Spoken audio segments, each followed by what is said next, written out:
Men, kakaiba yung introduction ni Ate Sheila. Praise the Lord. Magandang hapon po sa inyong lahat.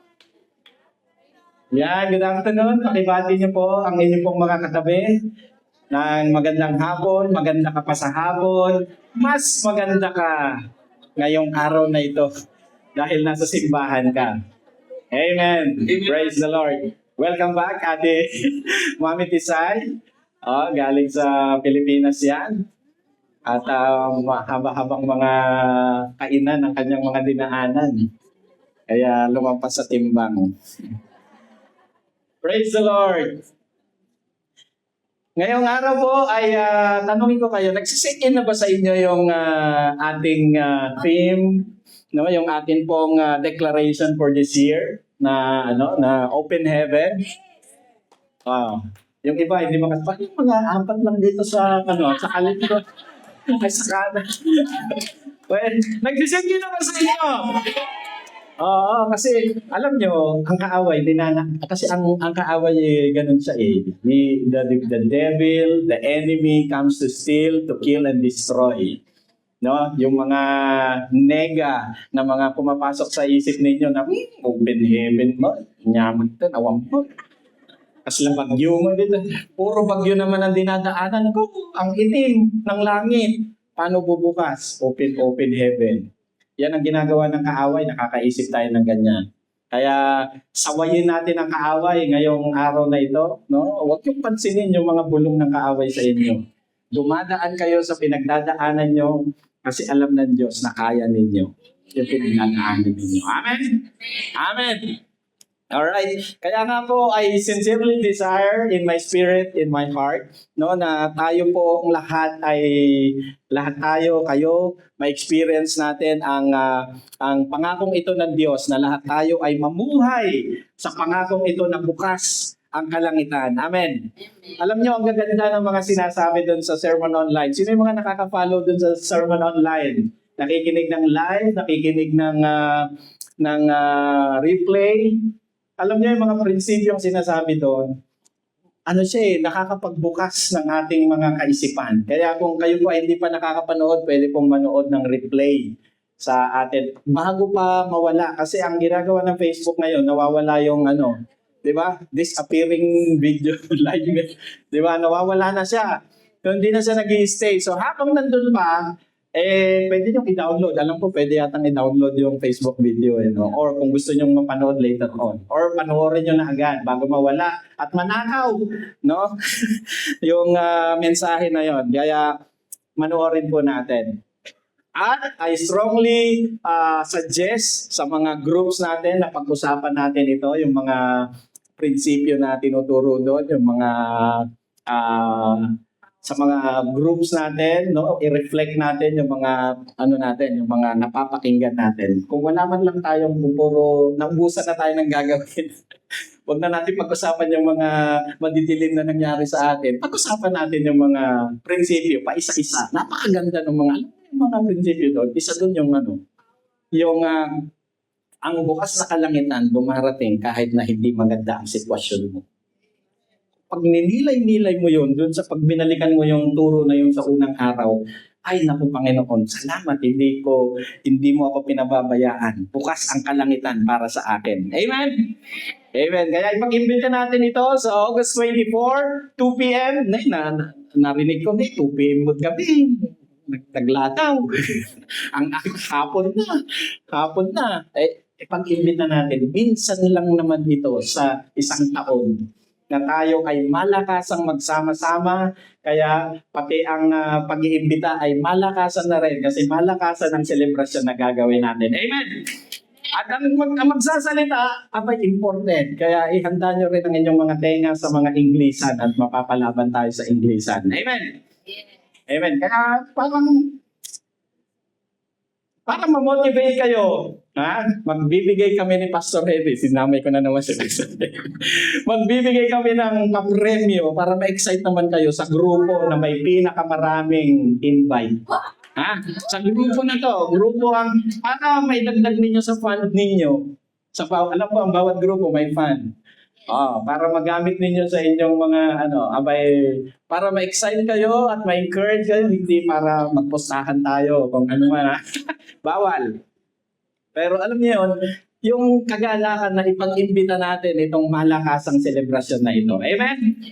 Makikita natin ang mga iba-ibang mga congregation, makikita natin sila, yung mga kaaway natin sa kabila, makikita nyo rin. Alam niyo na kung saan kayo uupo. Walang ganon. Walang ganon dito. Amen. Praise the Lord.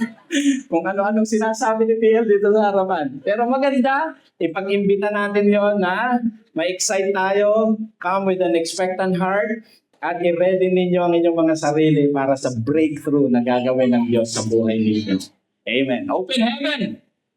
Today, ang ating pong message ay isang perspective, isang facet ng ating theme ngayong taon, no? Isang anggulo kung tawagin uli, no? At ang open heaven po, no? Ibig sabihin ang banal na pabor at ang mga pagpapala, no? Binanggit sa SOS natin, no? Ay malayang dumadaloy mula sa Diyos. Kumbaga, suwabe ang daloy ng mga pagpapala ng Diyos. Yan ang bukas na kalangitan. Amen? Hindi ba? Parang kukunti ang excited. Nandito naman sa kabila. Ako gusto ko yun. Yung tipong kahit hindi ka na nananalangin, suwabing dumarating ang mga biyaya ng Panginoon at ang kasagutan ng Panginoon.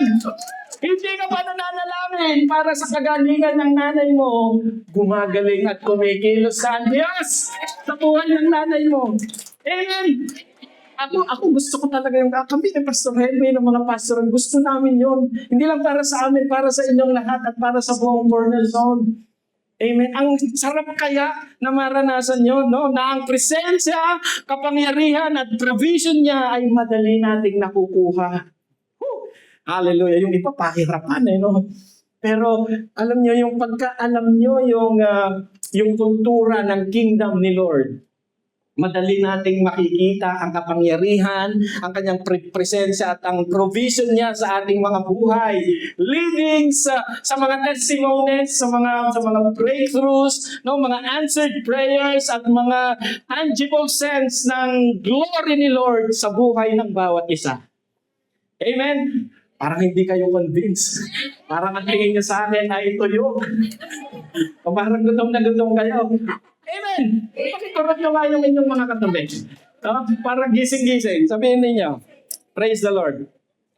So, ibig sabihin din pala ng open heaven sa ibang perspective, no, sa ibang angulo, ay ang title natin ngayong araw. Ang ibig sabihin pala ng open heaven din, no, it could also mean access. Full access. Daan, access. Amen? Bakit ko nasabing access? Mamaya malalaman ninyo. Alam niyo, pag tinabing access, yung malaya kang pumunta.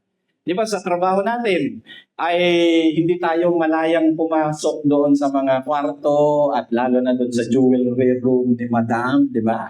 Sa bahay. Wala tayong access doon. Minsan ay, magpapaalam pa tayo. Hihingi tayo ng permiso para makapasok doon. Di ba? O kaya, di ba, sino dito yung nawalan ng access sa kanilang mga Facebook account? O di ba? Hindi kayo makatulog. Isa na lang ang magpa-follow at manunood doon sa inyong video ay mamamonetize na. Tapos wala pa yung access ninyo doon. O di ba? Ay, talagang galit na galit kayo kay Lolo Meta. Yan, tawag nila, Lolo Meta. Ganun ang mga... yung mga Di ba? Ang hirap pag nawala ng access. Pero masarap at malaya pagka merong access. Amen? Ito, hindi ito magandang example, pero para lang maintindihan natin. Sino dito yung nag-renew ng passport? Lahat tayo nagre-renew ng passport. Sino dito yung may kakilala sa loob ng renewhan ng passport? Si Pastor Henry, maraming kakilala doon. Anong nangyayari pagka malaya kayong nakakalapit doon sa kakilala natin sa loob.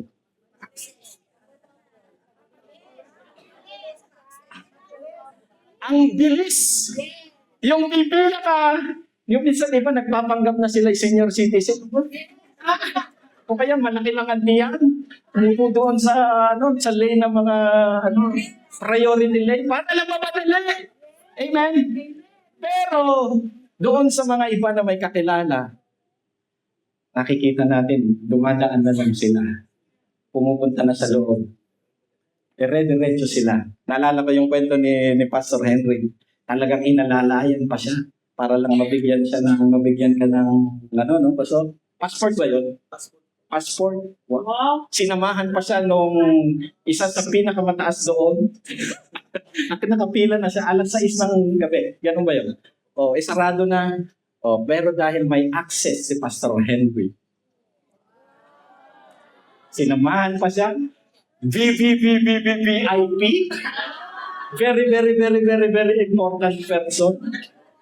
At napadali ang mga bagay-bagay makuha yung dapat na makuha. Nais kong sabihin sa inyo ngayong hapon, ang tingin sa inyo ng ating Panginoon, siya'y naiinip dahil hindi kayo lumalapit. Dahil ang tingin niya sa inyo, you are more than yung VIP na mga anak niya. Na wala siyang i-withhold ng mga mabubuting bagay sa inyo. Amen? Parang hindi kayo masaya. Amen? Parang gusto niya pa, sige Lord, pakipot muna. Huwag mo munang ibigay. Idaloy mo na, Panginoon. Hallelujah. Palakpakan natin ang ating Panginoon. Access. Sa Christian context po, pag sinabing access, ito yung kakayahan ng isang mananampalataya. Sino yung mga mananampalataya? Sino yung mga believers dito? Pakitaas ang kamay. Maging proud kayo na kayo ay believer ni Jesus. Hindi believer ng kung sino-sino, ha? Believer ng ating Panginoong Jesus. Ang sabi rito, malaya, may kakayahan kayo na mga mananampalataya ng Diyos na lumapit o makalapit sa Kanya. Ito ay naging posible lamang sa pamamagitan ng ating Panginoong Jesus at ang Kanyang banal na Espiritu. Amen. Ang access na to signifies a free, libre, at confident na relationship natin sa Panginoon. Sino yung confident dito na close kayo ni Lord? Hindi na nakapagsalita yung iba. Ulitin natin, sino dito yung confident na meron kayong ganitong relasyon ng ating Panginoon? Amen. Hallelujah. Siya ang go-to dapat natin sa mga nangyayari sa buhay natin, hindi kung saan-saan. Hallelujah. Yung go-to, yung ibig sabihin, siya kagad ang nauuna nating naiisip. Amen. Huwag niyong isipin kung kayo may nagawang mali o gano'n. Hindi gano'n ang tingin sa inyo ng ating Panginoon. Ha? Amen. Hallelujah. Ang sabi sa Romans 5:1-2, usapang access. Hallelujah. Ang sabi sa verse natin, therefore, having been justified by faith, tayo daw ay ginastify ng ating pananampalataya sa pamamagitan ng ating pananampalataya. Nagkaroon tayo ng peace with God. Batida tayo ni Lord nang dahil sa inyong pananampalataya. Kung wala kayong pananampalataya, enemy kayo ni Lord. Amen?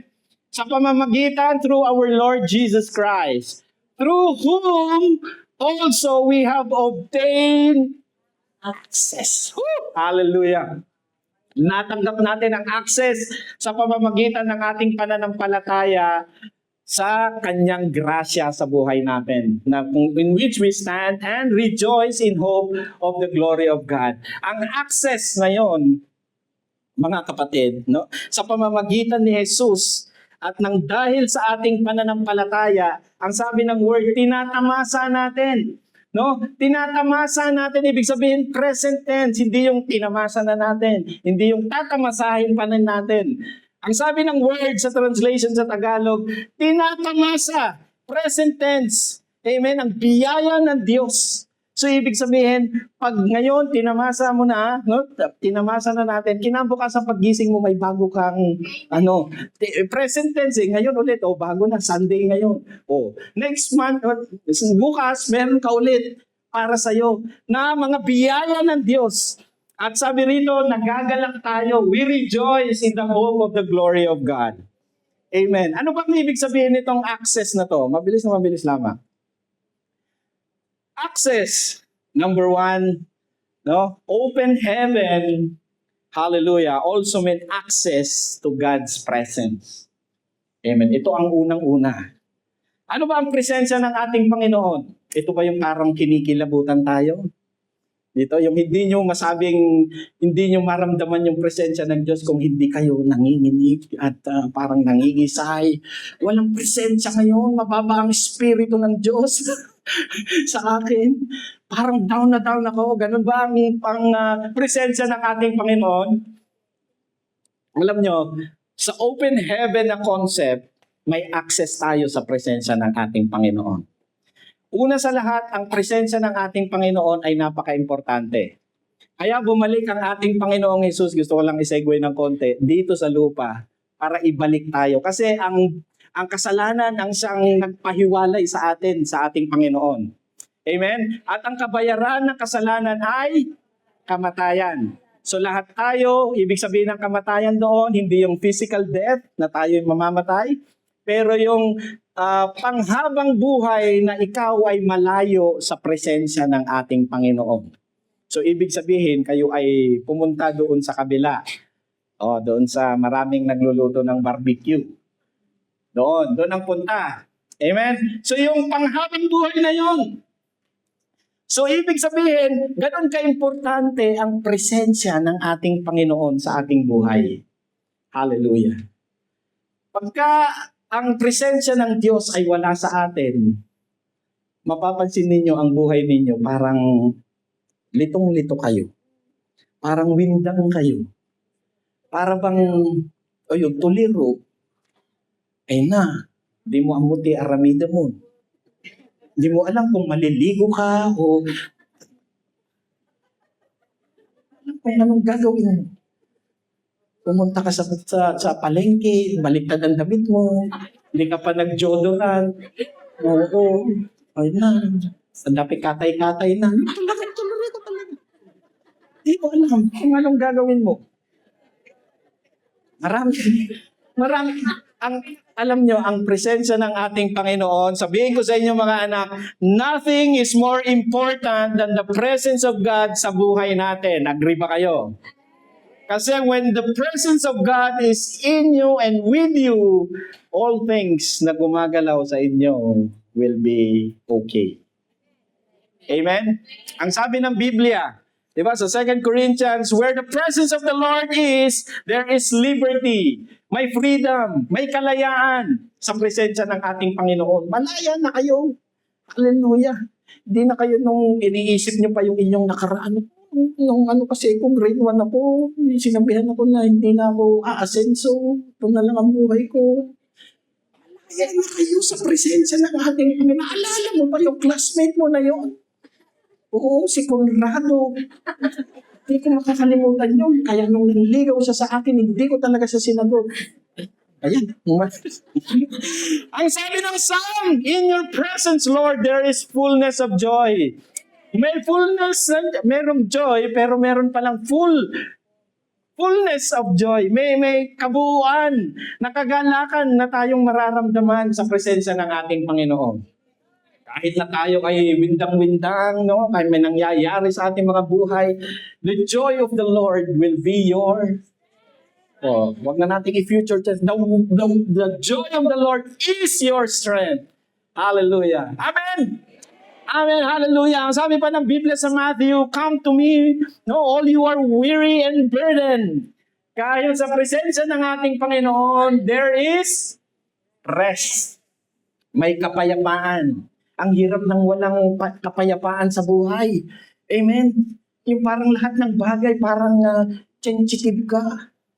Wala kang kapayapaan eh. Pumunta ka na nga lang sa church, masugid ka pa. Kinagagalitan mo yung driver, kinagagalitan mo yung katabi mo na ibang lahi. Kahit na walang ginagawa sa'yo, ang layo ng upuan niya.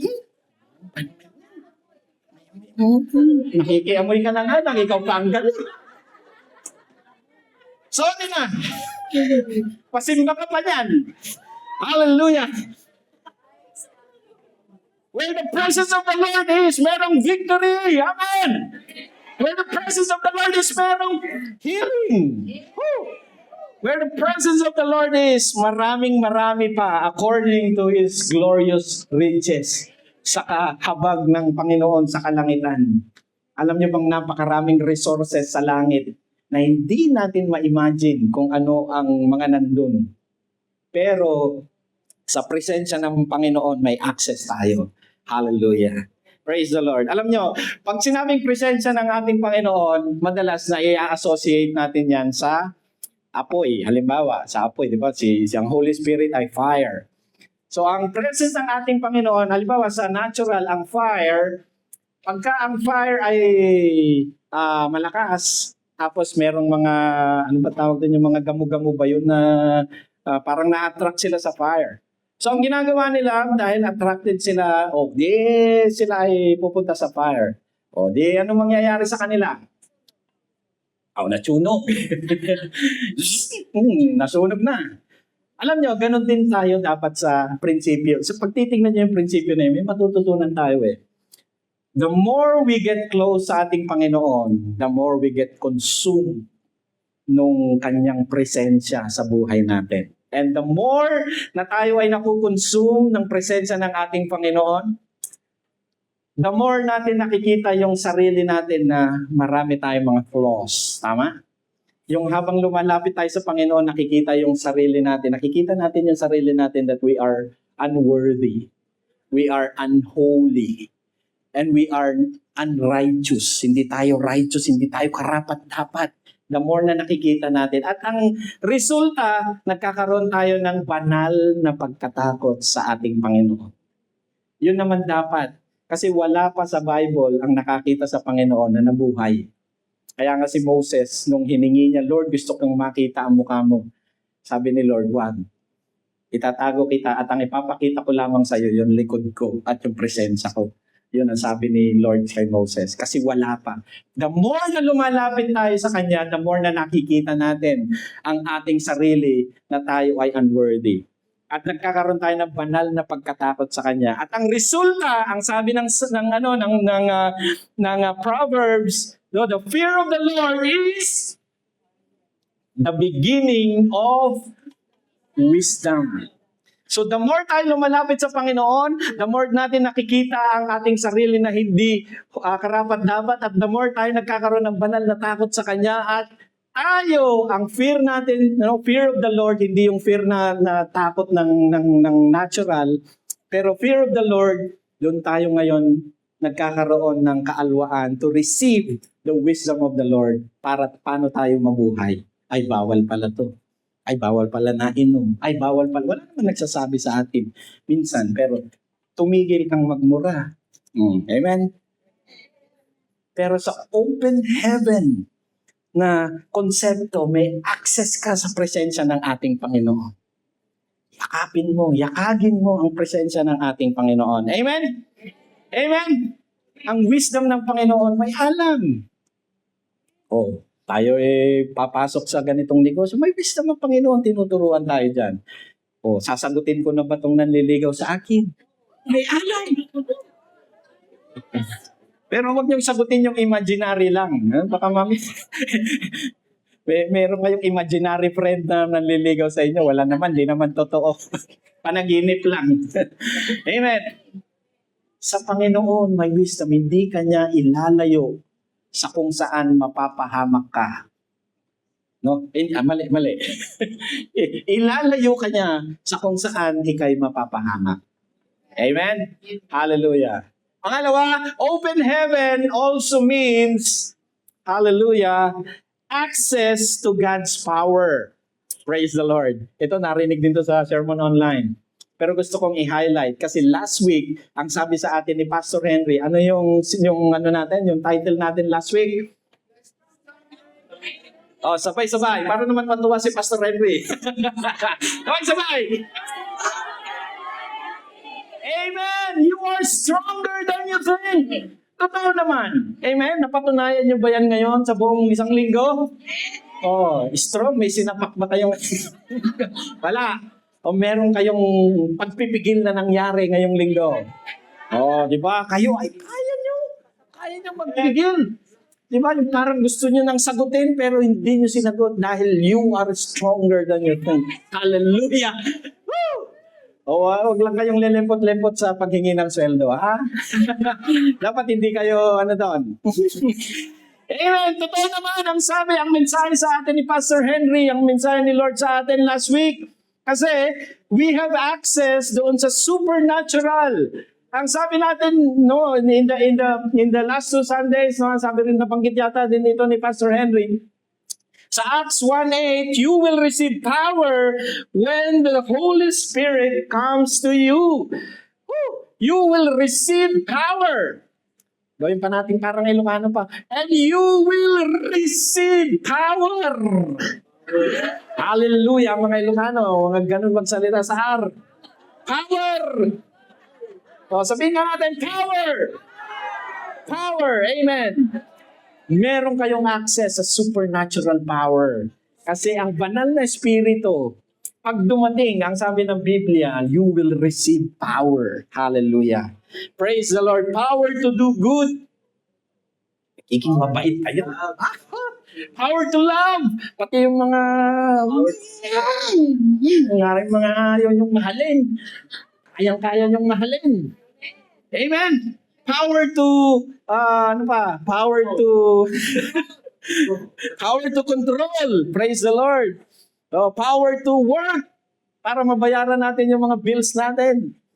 Para hindi tayo inahabol ni Judith. Praise the Lord. Power to bless. Power to bless our family, our friends, our loved ones. Oh, may power. Pero yung mga level na yun, alam niyo, sa tingin ko lang yung mga power na yun, level 1. Ang ginagawa ng banal na espiritu sa atin. Power to pray. Ito sasabihin ko sa inyo, nagulat ako nung nakita ko nung inaaral ko to. Ang sabi ng James 5:16, the prayer of a righteous person is powerful and effective. The power of a righteous person. Sino dito yung righteous person? Walang nagkas. Kasi ang pamantayan natin ng righteous ay yung kabaitan na ginagawa natin. Pero ito ang tandaan yung konsepto. Kailanman sa tingin natin, hindi tayo magiging righteous. Pero sa ginawa ng ating Panginoon, sa cross ng Kalbaryo, nang dahil sa Kanya, ang tingin ng Diyos Ama sa bawat isa sa atin ay righteous person. So when you have Jesus, nang dahil kay Kristo, at sa iyong paniniwala sa Kanya, ang tingin ng Diyos Ama sa inyo ay isang righteous person. So wag niyong i-withdraw, wag niyong i-withhold ang prayer ninyo, kasi when you pray, a righteous person's prayer is powerful and effective. Of course, hindi tayo mananalangin ng ikasasama ng kapatid natin, di ba? Hindi tayo mananalangin. Praise the Lord, bigyan mo ng sakit si PL. Kasi yung mga preaching niya lately, puro patama sa akin. Ayoko magsimba sa simbahan, puro patama, tinatamaan ako. We pray to bless. Para ang balik ng glory ay sa Diyos. Pwede rin natin alam niyo, ang bold prayer minsan ay hindi para sa sarili natin, para sa iba. Yan yung mga mas malalakas na mga panalangin. Hallelujah, para sa iba. Kaya pag-pray natin, ang masakit na paa ni Pastor Henry, mamaya maglalaro na ulit siya ng basketball. Hallelujah. Ito mga anak isa pa, in-escalate pa ng ating Panginoon. But the Lord didn't just give you access to power para lang manalangin, di ba? At gumamit ng mga matatamis na pananalita batay sa karunungan ng tao sa ating pag-share sa iba. Listen to this. Ang sabi ng 1 Corinthians 2:4, Ang sabi ni Pablo, and my speech and my preaching were not with persuasive words of human wisdom, but in demonstration of the Spirit and of power. Hallelujah. Nasundan ba natin? English kasi. Wala dito, no? Ang sabi ni Pablo, dahil pag tayo nag-share at tayo ini-influence yung mga kasama natin, hindi daw tayo dapat eloquent lang, yung maalam magsalita. Si Pablo, ang sabi niya, ang tamang way ay ipakita, i-demonstrate yung Spirit's power and its power sa mga tao. Yan, ha? Pero parang tayo ay, parang binigyan tayo ng, tayo ay very timid bilang isang Kristiyano. Pero ang call, ang sabi ng word, it is for you to demonstrate the Spirit and its power. Hallelujah. Ang sumunod na verse, ang sabi rito, that your faith should not be in the wisdom of men, but in the power of God. You see, ang sabi ng word, we see and do greater things ng more than dun sa nakaraan. And you are called to demonstrate yung greater things. Ang sabi ng Matthew, ito, pakinggan niyo to. Ang sabi ng Matthew, na-excite ako sabi ko, Lord, meron pala, may access pala kami sa power, Lord. Ang sabi rito, as you go, preach, saying the kingdom of heaven is at hand. Heal the sick, cleanse the lepers, raise the dead, cast out demons. Freely you have received, freely you give. Woo! Hallelujah. Now, tingnan nyo ang ginagawa ng kaaway. Parang binaks tayo ng kaaway doon sa concept na hanggang doon lang tayo. Ang sabi ng word, when ginagawa natin yung first part, ang sabi rito, when you preach, when you say doon sa mga nag-evangelize, the kingdom of heaven is at hand. Kaya nga tayo nag-evangelize, nakakaya natin ito. Pero yung pangalawa, ang sabi niya, heal the sick. Hindi sinabi ng word, pray for the sick. Dito sa verse na to, ang ginamit na salita, when He commanded His disciples. Sino dito yung mga disciples ng Lord? Yung mga sumusunod kay Kristo. Yung mga naniniwala kay Kristo. Lahat ng Kristiyano who believe that Jesus is the Lord of Lords, no? And King of Kings, lahat tayo are commanded to be a disciple of Christ. We are a disciple of Christ. Kaya nung laya niya, ang sabi niya, sige, mag-preach kayo. Huminto na tayo dun sa panahon natin ngayon. Kasi ang sumunod, heal the sick. Minsan, we are taken aback. Nag-step back tayo doon sa access natin sa power ng Holy Spirit sa buhay natin. Na ang ginagawa natin, we pray. Lord, I pray. Pero iba ang nasa isip ng ating Panginoon for the power na i-access para sa kanyang mga anak. Ang sabi niya, heal the sick. Kasi may power. All of us have the Holy Spirit. Ang sabi kanina, you will receive power when the Holy Spirit comes. And you have the Holy Spirit in you. Kaya kung kayo ay magpipray, huwag kayong lelempot-lempot when you pray. When you pray for your situation, speak to your situation. Huwag kayong magpipray na, Lord, I pray, sana maging maayos na ang lahat. May sana pa. May parang kalahating faith. Faith-faithan lang. Si Ate Faith sa Dubai. Oh, meron din tayo dito yung kumakanta na si Ate, si Faith. Pansinin ninyo. I-assess nyo, i-reflect nyo ang iyong mga sarili. Ganun ba ako mag-pray, Lord? Ang sabi ng word, heal the sick. So when you pray with authority. Pray boldly. Ninakaw na kaaway yan sa atin ngayon. Hindi tayo makapag-pray boldly na meron at the back of our mind, pag ito hindi gumaling, mapapahiya ako. Ano kung hindi gumaling? Ang sabi ng Diyos, no, kung kayo'y mananalangin, pray, believing na nasa inyo na. Natanggap mo na and you will receive it. Palakpakan nga natin ang ating Panginoon. Hallelujah. Sa open heaven concept, we have the access sa power ng ating Panginoon. At ngayon pa lang, I tell you mga naka-encourage you, ibahin ninyo yung lingwahe ninyo when you pray. Speak with confidence sa ating Panginoon. Lord, kausapin ninyo yung mismong ipagpipray niyo yung situation ninyo. Wala akong trabaho ngayon. In the name of Jesus, parating na ang trabaho ko, magkakaroon ako ng trabaho, at maganda ang mapupuntahan ko. I declare it in Jesus' name. There is no room para sa disbelief sa isang Kristiyano dapat. Si Jesus, nung siya'y nangaral sa isang lugar, wala siya masyadong nagawang miracles. Bakit? Dahil sa kanilang disbelief. Whether ito'y kalahati, 1/4, 1/2, it's still a disbelief. So kung kayo'y mananalangin, pray with confidence sa inyong mga puso, sa inyong mga isipan. Wala nang, huwag nyo nang isipin kung mangyayari o hindi. Ibigay nyo sa Panginoon because He alone only answers the prayer. Amen? Hallelujah. Heal the sick. Yan ang sabi ng word. So, huwag natin kuhanin yung glory pag gumaling, di ba? Huwag natin kuhanin. Sakbalik na sa Panginoon. Ang sabi rito, malapit na tayo matapos, ha? Cleanse the lepers. Nakakita na ba kayo ng may leprosy dito?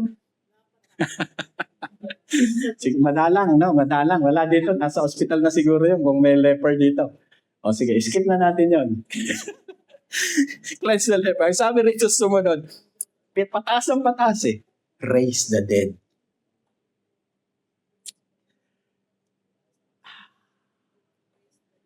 Hallelujah.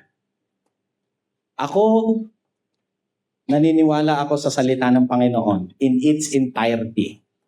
Pag sinabi ng Lord that you can heal the sick, you should be healing the sick, naniniwala ako doon. Pag sinabi ng Lord to raise the dead, naniniwala rin ako doon. Now, it's up to you how you are going to embrace God's power in your life. Nakabaks lang ba ang inyong kapangyarihan ng banal na espiritu ninyo sa lagnat-lagnat?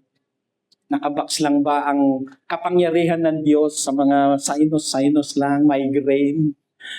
Lumalabo ang mata ko. Pero nung pinakitaan mo ng $50, biglang, oh, may $50. Nakita ito yung $50. I tell you mga anak, God's power is unlimited. And today, this year, ng open heaven, you have access to God's power. Actually, you have access simula nung tinanggap niyo si Jesus sa buhay ninyo. Meron na kayong access. Ang ginagawa ng kaaway, ikay pinapakyeme, ninanakawan ka ng confidence ninyo sa ating Diyos Ama. Lalo na mga first time. First time kong mag-pray. Oh, gusto niyo ba yon? Pag pumunta kayo sa lamay, anong gusto niyo pag-pray? Gusto niyo mabuhay? Parang takot kayo, di ba? Magtakbuhan lahat pag bumangon. Oh.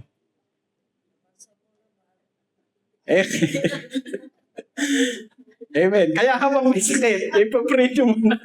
Huwag mo na dun sa baka magtakbuhan lahat. Pero, ang sabi ng word, in order to demonstrate the Spirit, you have to demonstrate its power.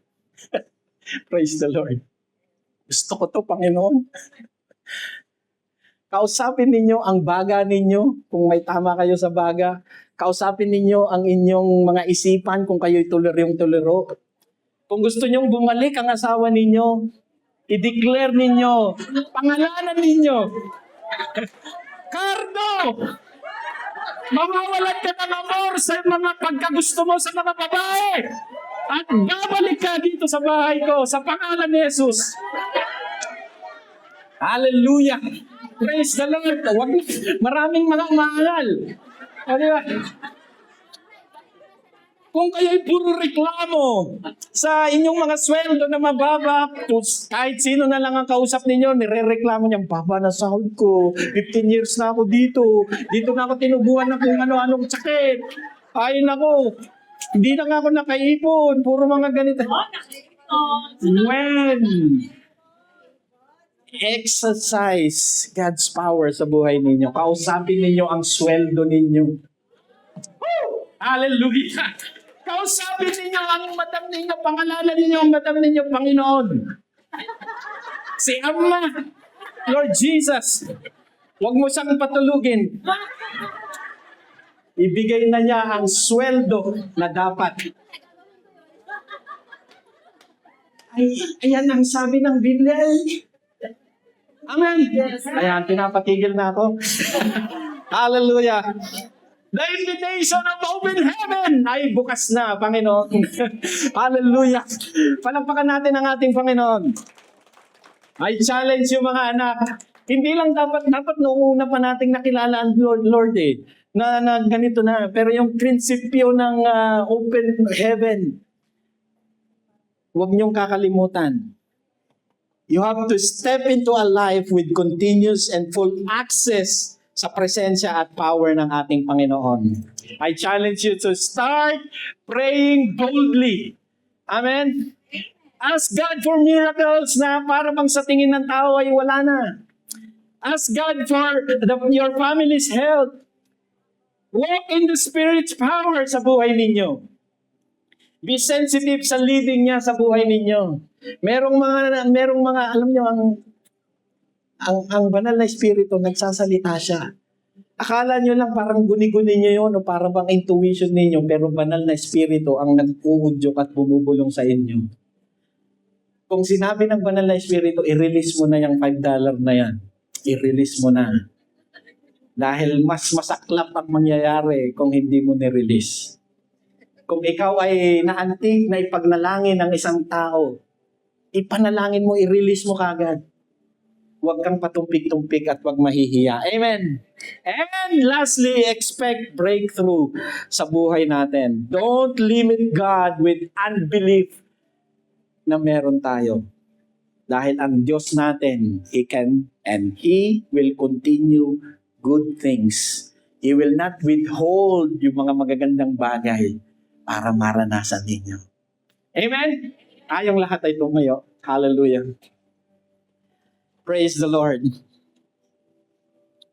I want you to talk to yourself. Kausapin ninyo ang sarili niyo kasi you need His presence. You need, all of us, we need His power sa buhay natin in order to make it and to enjoy this journey ng ating paglakad sa ating Panginoon.